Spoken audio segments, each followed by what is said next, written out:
by the ability to connect with existing students. Next slide. Thank you. Our customers have shown some incredible ways to engage with their prospective students in China, and we have some of the best practices here for you. First, it's a great way to organize targeted live events in their time zone, so in the Chinese time zone. The second one, it's a really good way to ask your Chinese ambassadors to write blogs or to create a vlog to share their experience, for example, on student life or living abroad. And the last one, it's always good to have a good representation of your Chinese ambassadors on your chat platform so that prospective Chinese students can always find someone to talk to who went through similar experiences as that they are going through. Next slide. I will be handing over to Desmond now. Thank you. Sure thing. Thanks, Leonie. Pretty interesting insights there to start with. And I think that's really good context in continuing the rest of this webinar, talking around China specifically. The importance of being able to connect with other students, with the majority of prospective students requiring that to make an effective decision, and the various ways in which you can do that and facilitate that, I guess, through great peer-to-peer tools like Unibuddy, right? But we're talking about China today specifically because not only is it for many countries around the world the most important international market of students, but it's also the hardest. And it's hard for everything when it comes to recruiting students. And I guess for peer-to-peer, it's no different. So what we'll be discussing today, I guess, when we talk about the digital ecosystem is exactly what you need to know to understand how it will work and how you can incorporate peer-to-peer as an important part of that. And we'll go through some common mistakes that many universities in particular have made in setting up their Chinese presence and how that hinders their other activities that they'd otherwise be doing for their other international markets. But I guess before going into that, it might be worth sharing a little bit about Synovus if you haven't heard about us already. Because we're talking about Chinese digital marketing, and here comes some Australian guy on your screen telling you about it, and you might be thinking, okay, well, what does he know? Apart from my own experience in China, working at Synovus, it has really been key to us as a company becoming experts in this space. Synovus is a tech company that helps Western institutions build, measure, and optimize their digital presence for China without the need to physically be there. And for those of you who are familiar with China and how China works, this is obviously revolutionary in many ways, in that you can control and operate a digital presence from anywhere in the world, where you previously would definitely not have been able to do. So we have university clients in particular all across the world using our platform. And because of that very in-depth experience, I guess there's a lot of insights that we can talk about and share today. So I guess just looking at China as a whole, we know that China's huge, right? It's on another scale that's very hard as Westerners to sort of comprehend. If we just look at the population alone of China, it's over double the size of the European Union. Now, you would never consider the European Union in many cases to be one single market. In some cases, of course, you would. But, I guess when it comes, especially for international recruitment, that's definitely not the case. And China should not be treated any differently to that, given its sheer size and scope. We talk about China having 25% of the world's internet population, and that internet population is separate from the internet that we are very common with and have access to. So when you use the internet now in a Western country, you're really only actually accessing about 75% of the world's population. The rest of them are in China. So it's really important to understand that this is a very significant market. However, the unique challenge presents itself in that everything that you may have done in the West does not work there. So when we talk about the Chinese digital ecosystem, it's easy, I guess, to fall into the trap of thinking, oh, okay, there's a Chinese equivalent for every Western application that I know of or I've used. If going into it that way, although it makes it easy to categorize the completely vast and different digital ecosystem China has, but it ends up being a misrepresentation of what these applications are, and it can lead to misunderstandings and a false strategy in approaching China. And a classic example of that is Wechat. And you can see it, and you'll see it in, I guess, graphs like this, where you see WeChat presented as an equivalent to, say, social media or instant messaging. But it's far more than that in many ways. And we'll go into a lot of that detail later, and especially considering how you as a university can pull all this together and incorporate the great tools that have worked for every other country, like peer-to-peer recruitment, but making sure it's actually working well for China, because in many ways it might not be working in China at all without you realizing. Now, when we talk about the importance of a digital strategy, the first thing to consider here is a website. I use the example here of a very well-regarded and prestigious university in New Zealand called Massey University. They are a very reputable institution and have excellent courses and attract a lot of Chinese students in their own right. However, this is their website that a colleague of mine in Shanghai loaded. It took him in Shanghai over 30 seconds to load each page of their Western website. Now, this is, of course, no fault of Massey. They've built a Western website in the same way that many of you and your universities would have Western websites. But the fact of the matter is that there are two things that will be at play as to whether your website loads in China or not. The first thing is content, obviously making sure your content is concurrent with Chinese law and cultural and values, and adherence to, I suppose, any sensitive topics in China. But also, if that's all sorted, and for most of you, I assume that is, the issue is actually a technical issue as to whether you're going to load in China or not. And if you think about the importance of what a website is in China, it's the greatest source of information for prospective students and parents to find more about your institution. It's a way to engage with you directly and apply via submitting their details via a lead form or literally an application form. And it's also a way, and for many of you who would be joining this webinar would be very aware of Unibuddy, it's a way to engage with potentially other prospective students and faculty members through peer-to-peer, which I think Leonie illustrated is very important, given that 56% of prospective students find that a critical part of their decision-making behavior. So the scenario here is very simple. If your website doesn't work properly in China, none of those other things will work either. So it's a really critical element to how you want to set up a digital strategy in China. And we'll go more into detail about this in a second. But effectively, the three things you need to understand is that for China, given that it has effectively a separate internet, you'll need something that's not only visible, that loads well and consistently in China, is adapted. So specifically adapted in terms of the content you're putting on there, the style of the web pages, and then making sure that it's responsive in Chinese-specific loading environments. I'll go into a little bit of detail with this later around how this works with Wechat, but effectively, Wechat is a common way to access your website because Wechat doesn't house a lot of information. The expected user experience that people will leverage your Wechat account to access your website while staying within the Wechat app. So, as Westerners, why would we think to do that? When you build a website for China, you have to make sure that actually it's specifically designed to load within the Wechat environment. So all of these things need to be taken into consideration. We have chosen to solve this issue with technology. And of course, there are other options available if you want to do this in-house or approach an agency, which may be a viable option as well. And I guess finally, the important thing is leveraging search. Peer-to-peer recruitment is only as good as how much traffic you can drive to your website. So I suppose it'd be really important to understand how traffic gets driven to websites in China, making sure you're optimizing it accordingly. There's a classic tripe that search is dead in China, and you may have heard that.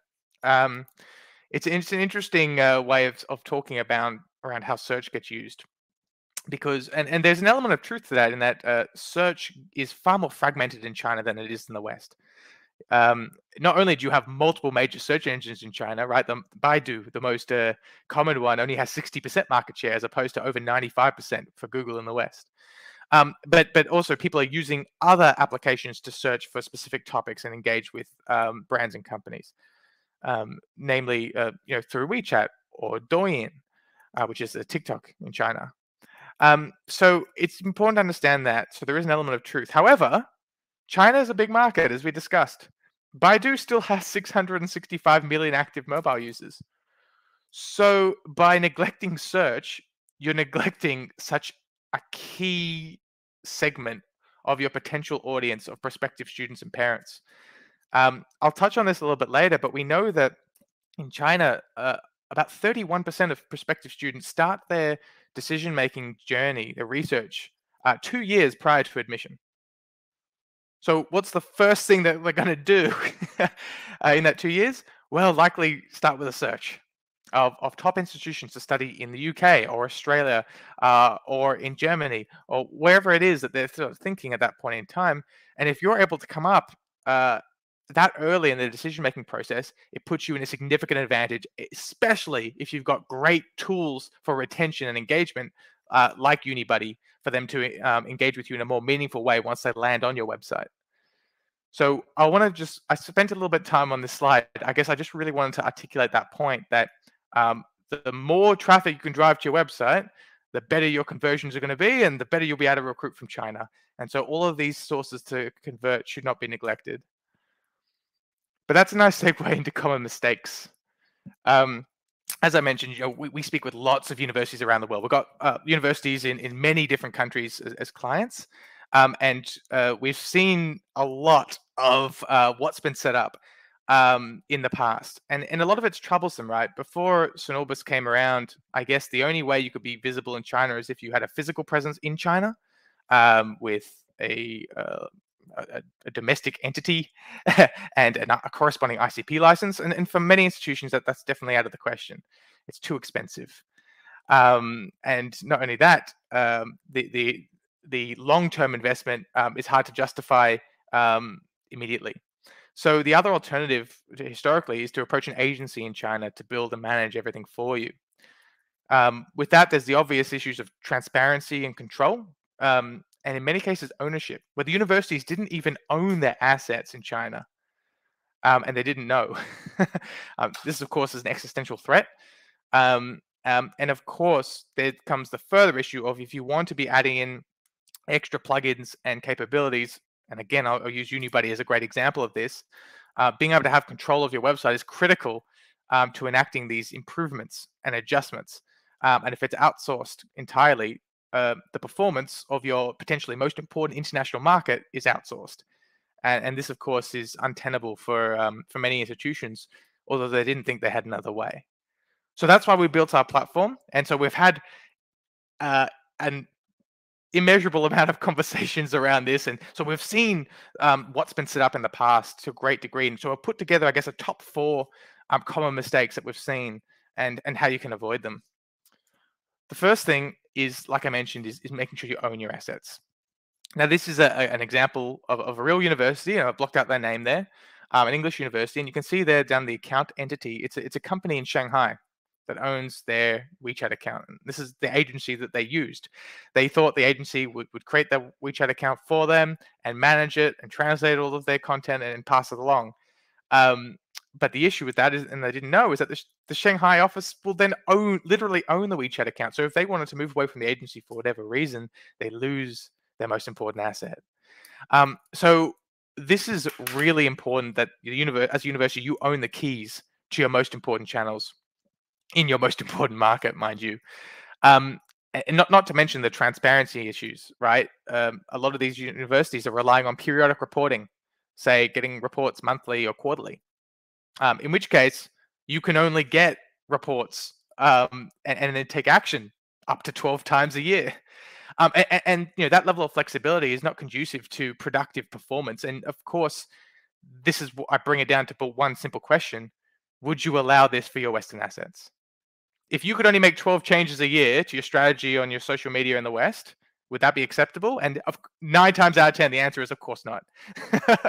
So, really important that you're able to have the right feedback mechanisms in place so that you can actually take this market seriously and give it the attention it needs to get better performance. I mean, it's a good reason that Unibuddy, I know, has an extensive level of analytics that allows you to make great changes to your strategy and content based on what people are asking about and what they're conversing about and what's important to them at various points in time. that's really advantageous to make better decisions for each market. So why would you settle for 4 reports a year on your most important market? The answer is, of course, you wouldn't. I guess we see this issue a lot because the universities thought they didn't have another alternative. And now, of course, they do. So the second mistake that we see is only running campaigns at admission time. Now, I know what you may be thinking, but I only have X dollars of budget. I'm going to try and maximize the most of it and spread it across, key periods of time, say, in the lead up to admissions period. The unfortunate thing about that is that it completely ignores what your institution specifically may require.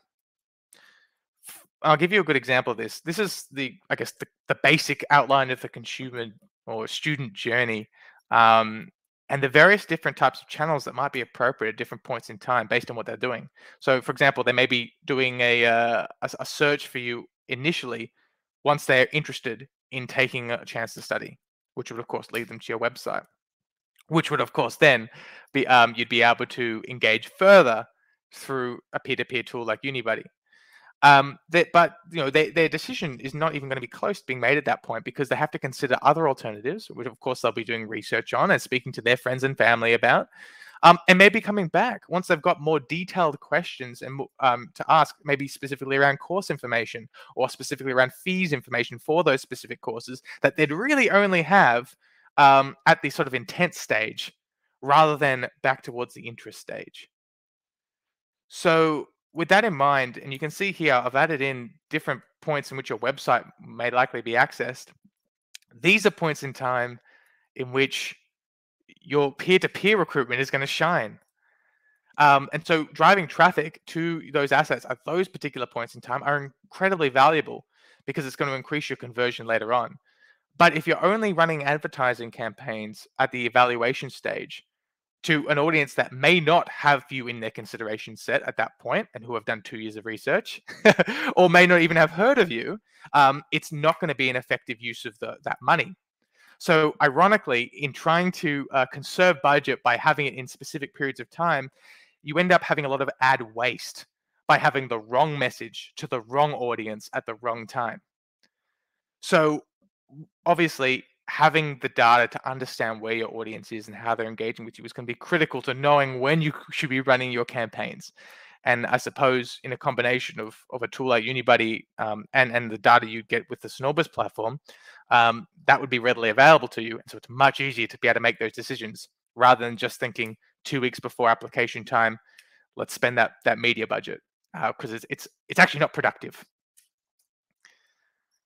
So the third mistake we see, and this is a great one for universities, is that the rest of the student journey is ignored after they are admitted. This is broadly speaking, of course. A lot of universities are doing a great job engaging with their current students and alumni, but for the most part, especially for China on Chinese channels, they are ignored.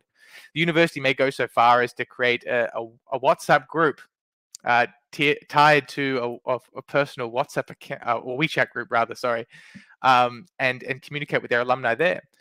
However, that's nice to keep the alumni somewhat engaged and remembering their experience, but there's no scope there to actually leverage how useful those alumni can actually be for your institution. And this is what the importance of having these proper built assets in China are so important, is because they're shareable, fundamentally. So if we look at the before stage, right, as we talked about, these students and parents are doing their research 2 years prior to admission, in which case it's really important that you have these assets visible for you to be able to be seen in those periods of time rather than when it's too late, but also that you've got the right setup on your website with the right tools like those peer-to-peer recruitment tools so you can capitalize on that traffic and get the most out of it. We've talked about that, but what about during? Well, the best key opinion leaders that you have are your current students. And I suppose Unibuddy does a really good job of this by allowing those current students to be ambassadors that people can then contact with. And that's brilliant. It's an excellent way. However, it's only accessible to the people that access your website and can then speak to somebody. But wouldn't it be great if you were actively encouraging your current Chinese students to be promoting their experience on their WeChat accounts and sharing the posts you put on your official WeChat account to disseminate to their family and friends, who are likely to be very much your target audience back in China. So oftentimes this is a wasted opportunity where this isn't properly leveraged, and the great content that they can be producing kind of just gets left. Finally, the alumni. So we know that 78% of students return to China after graduation. This is huge, higher than average. The reason, of course, is that international education is, I guess, perceived in a very high regard in China historically, and will continue to be. There are lots of cultural factors that are at play as to why that's the case. But ultimately, it's about securing quality employment back in China. That's the end goal. And so the higher perceived quality of the education, the higher paid jobs and career prospects they'll likely have. And in a sort of a cultural system like China, where the children are expected to financially support their parents in their old age, and physically look after them, mind you, skewed more so than it is in the West.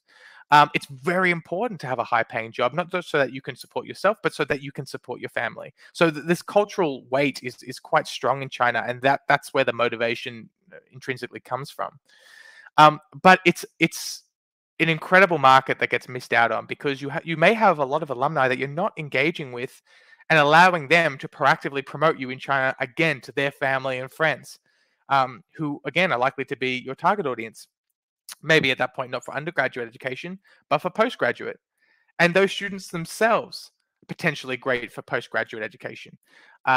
We often find ourselves in a situation where they go into a marketing automation sequence and just get sent emails, and hopefully they'll join you for postgraduate courses because they respond to one of those emails.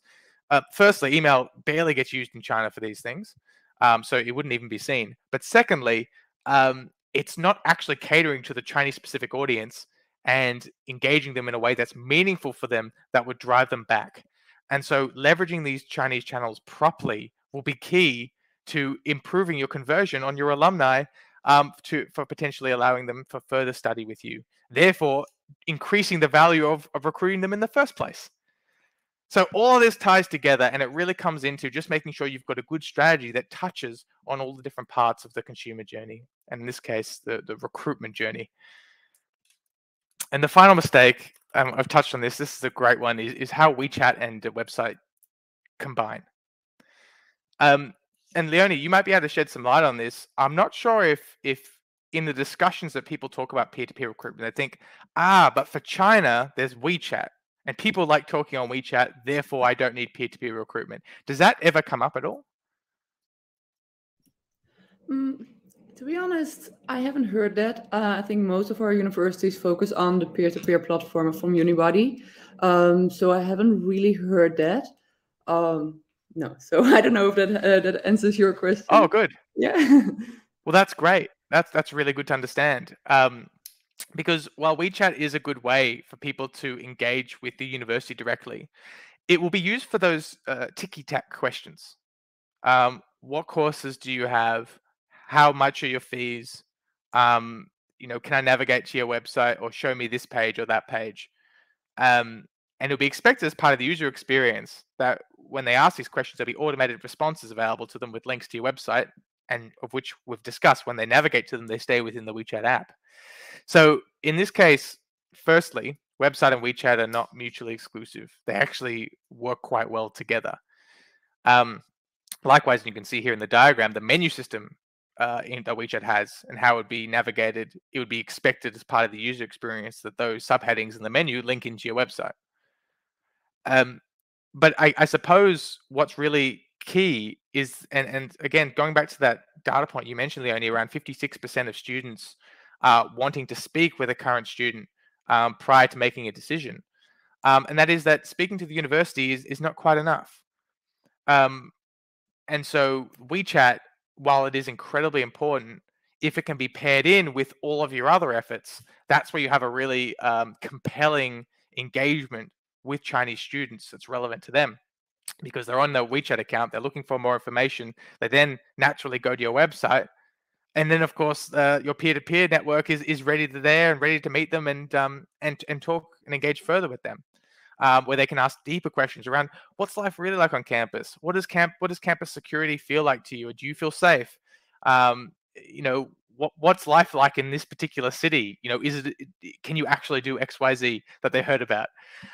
There's all sorts of deeper conversations that students would be quite unlikely to talk about on WeChat. So it's really important that all of these channels and opportunities for engagement feed into each other, and you've got a full pathway to conversion that's established. If you have all of these things separately siloed, it's very hard to be able to coordinate all this.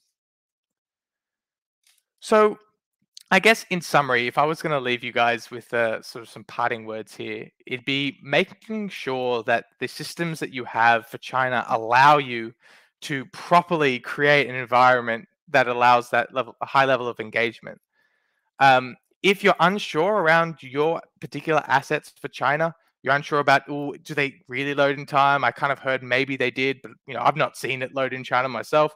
Or you're curious as to how you can incorporate other things in, like say Unibuddy app into your Chinese website. I'd encourage you all to get in touch, because we could actually run an audit of your existing Chinese setup and just analyze where you guys are at, so you'll know going forward. And then you can make the appropriate decisions. I guess when it comes to China, the hardest thing, first of all, is just knowing. China becomes a black box for a lot of Western teams. And I guess our job is really to make sure that, firstly, it's fully transparent, but also it means that you can take on China as easily as you do for every other market.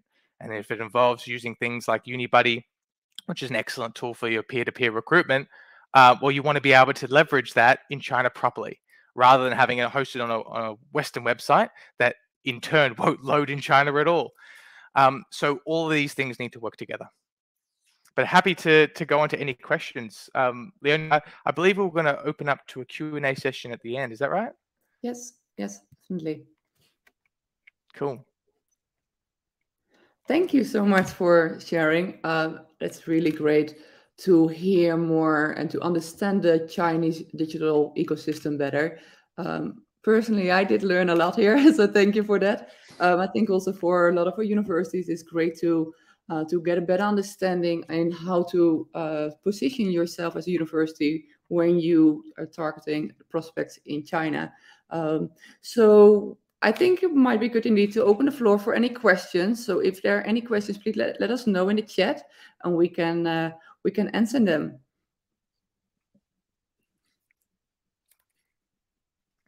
Nothing is off limits. And also, I should ask, there's no stupid questions either.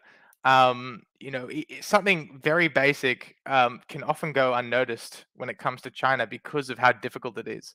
So yes, there are no stupid questions. Oh yes, some examples of UK customers who are using Synovus. Yes. I'm just trying to think of who we have NDAs with, so I can't, about who I can't talk about now in a public forum. But effectively, we in Australia and New Zealand, where we started, we now have about 65% of all universities in these two countries using our software. So we started to receive a lot of attention from North America, Europe, and of course the UK. I think just in the last few months, we've now picked up around 7 or 8 different universities in the UK who are leveraging our platform, and more to come. We're in a discussion with quite a few universities who want to improve what they're doing. So how could we determine the exact platforms which work in China per the recruitment stage? Good question. The answer to that is that there's a lot. Like there is a lot of channels in China that you could be using for your recruitment. I could think of a dozen. And the really interesting thing about that is that you could jump straight into Douyin, like TikTok, for example, which is a very good channel for targeting this sort of younger demographic that you'd be targeting for these courses. However, the fundamentals are website and WeChat. So the reason why we focus on these so much is because it doesn't really matter who you are, or what you want to do in China. Like literally, doesn't matter what type of company you are. If you don't have a website and WeChat set up, you're firstly invisible, and secondly, you've got zero pathway to conversion. It's almost impossible to convert traffic into new leads or new applications from these other channels in China. You need to have the foundation set up to make sure that that's where all the traffic can be driven to eventually to convert. If you would like, Okan, I'd be happy to discuss in more detail with you around specific channels if you are looking into any particular ones, and we can discuss the efficacy of them. But I hope that answers your question for now.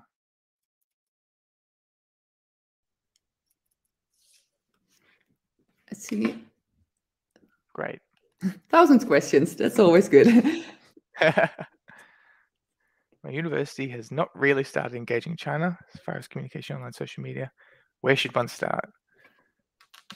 It's a very good point. And coming from Sweden, where recruitment from China in any significant way, I guess, is quite new. So that's fair enough that you guys haven't done much to this stage. I would say that if you're just starting out, it's firstly important to understand what your unique selling proposition may be to a student in China. Getting that sort of understanding of what messaging would potentially resonate if you were to start communicating. The second thing I would do is create a digital presence, like the fundamentals of it, and have a means of being able to coordinate that and manage it. I don't want this to be a sales pitch, but Synovus is a great tool to be using for that, and making sure you can carry over all of the great things you're doing for any other markets, like for Unibuddy, into China. But also, I'd make sure that you're looking into your offline stuff as well.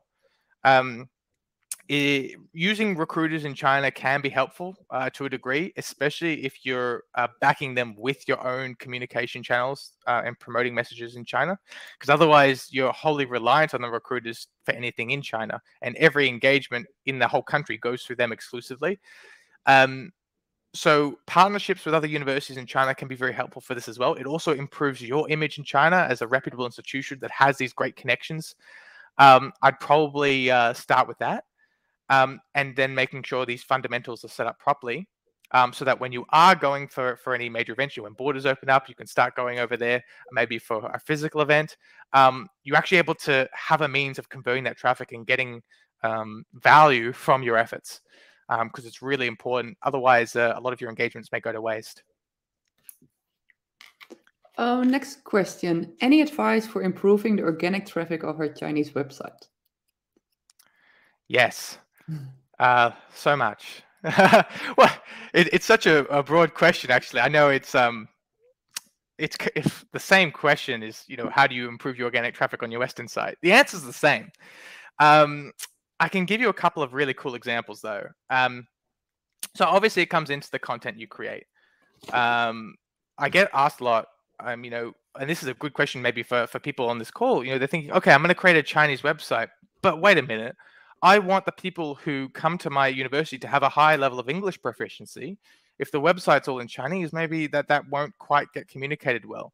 And I say, well, actually, that is fair, but your website needs to be in Chinese for a couple of reasons. And the foremost reason is that the search terms that people are going to be typing in to find a website like yours will be in Chinese. Nobody's typing in English on Baidu in China. So it's really important that, firstly, the content is in Mandarin, and that's a given. But secondly, that you've got the right tools set up to understand how you rank on the different search engines in China for those really important keywords. Like, you just have to know, for starters. Now, we've got an SEO optimization tool in our platform that allows you to do that. But otherwise, you may need to find a third-party tool that can allow you to engage in that way. But a really important thing is that once you create a website in China, having it as a static website and going there, done, that's our website, straight away you're set up for failure, because you'll never be able to optimize for SEO. You need to be in a position where you're able to add in updates, add in new content that's relevant to these keywords going forward, like you do your Western site, right? So this is a great example of a feature we built specifically to solve this. Because we operate across website and WeChat, we created a feature that allows all your WeChat posts to be automatically published to your website as a blog. Now, this is really cool because chances are the things you talk about on WeChat, you're also going to be tracking in because they house all of the really important keywords you're wanting to optimize towards. So it ends up accelerating your SEO growth and performance because you've got a constant stream of content coming in that you've already spent the effort building. So you can double dip effectively. So making sure you're updating your content regularly, adding in new pieces will be really important to optimizing your SEO. I will take this one. Does Unibuddy work in China, and do you have Chinese version of Unibuddy? So how Unibuddy works is that the main chat platform is located on your website. So as long as your website is accessible for prospects from China, it works. We also do have our customers in the Southeast Asian region, and for example in Hong Kong, and Unibuddy works there as well. So we do have that. So we don't have a creation of a Chinese version, but Unibuddy itself is also available for Chinese customers as well. Yeah, it's such an important point, isn't it, Leonie? The Unibuddy app works in China. You just have to make sure the website you host it on works. Otherwise, it's all for nothing. So, yeah, that's a very important point. Yes.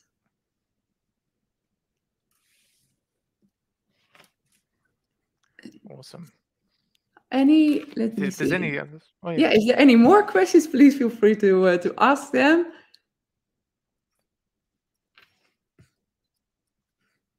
A few minutes.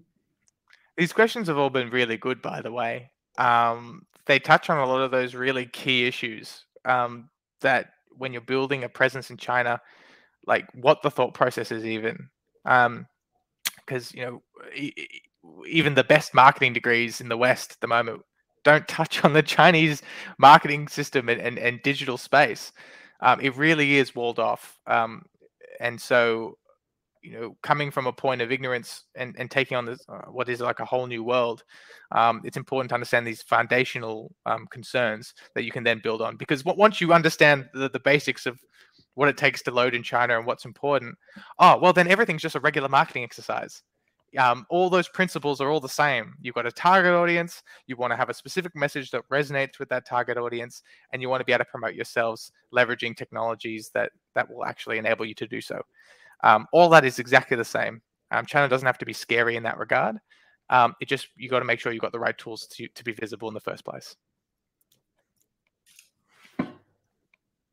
I'm just looking at the chat. I don't see any new questions coming in. I think we could leave it with this if there are no more questions. Desmond, do you have anything else you would like to share with us?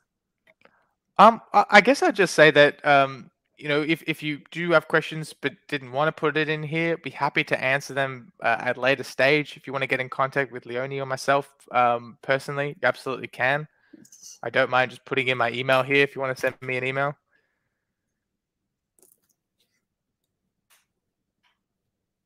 Ultimately, I guess every institution will be different, and may have questions that put themselves in a position where they don't want to publicly talk about it. So if you want to continue the conversation, absolutely very happy to do so. Yes. Thank you all for joining. The recording will also be sent to you. And as Desmond said, if there are any questions you want to follow up on, just feel free to reach out to us, and we get in contact with you. We want to wish you all a very nice rest of the day, nice evening, or nice morning. We know there are people from different parts of the world, and we hope to see you soon in one of our next webinars. Perfect. Thank you. Thank you, everyone. Thanks, Bye. Leonie. Bye.